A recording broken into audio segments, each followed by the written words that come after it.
రంగారెడ్డి జిల్లా Meerpet police station పరిధిలో దొంగలు రెచ్చిపోయారు. Badangpet municipal corporation municipal colony venture 2లో దొంగతనాలు జరిగాయి. నిన్న రాత్రి వరుసగా 4 ఇండ్లలో చోరీలు చేశారు. 4 తులాల బంగారంతో పాటు నూతన భవన నిర్మాణంలో విలువైన వస్తువులను చోరీ చేశారు.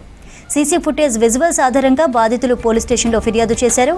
కాలనీలో వరుసగా దొంగతనాలు జరుగుతున్నప్పటికీ పోలీసులకు ఫిర్యాదు చేసినా పట్టించుకోవడం లేదని కాలనీ వాసులు ఆరోపిస్తున్నారు.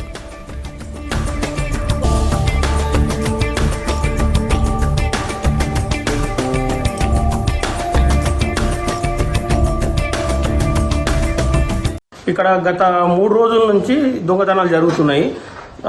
వాళ్ళ main target new houses target చేస్తున్నారు.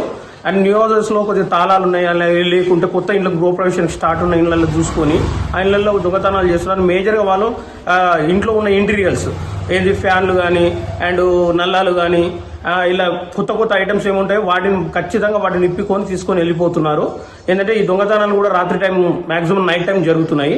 సమ్ టైమ్స్ ఒక్కొక్కసారి డే టైమ్స్ కూడా మధ్యాహ్నం టైం కూడా ఓవర్లేని టైంలో బాగా దొంగతనాలు చేస్తున్నారు.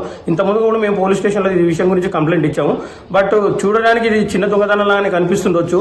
బట్ ఇదే కంటిన్యూ అయితే ఇప్పుడు అలా చిన్న దొంగతనాలు ఇప్పుడు యాక్చువల్లీ ఒక కొత్తగా రీసెంట్గా మ్యారేజ్ అయింది మా కాలనీలోనే. వాళ్ళ ఇంట్లో బంగారం కూడా వెళ్ళిపోయింది. అంటే చిన్న దొంగతనం ఇంత నెగ్లెక్ట్ చేయడం మనం మొదలు పెడితే అది చాలా పెద్ద వరకు వెళ్ళేటట్టుంది. ఇక్కడ వచ్చేసి మన కొత్తగా కట్టిన ఇండ్లలో నల్లలు, ఇంకోటి వైర్లు, కొత్తగా ఏంటంటే పెళ్ళైన వాళ్ళ దగ్గర ఒక ఇంట్లో బంగారం కూడా పోయింది 2-3 రోజుల కిందట.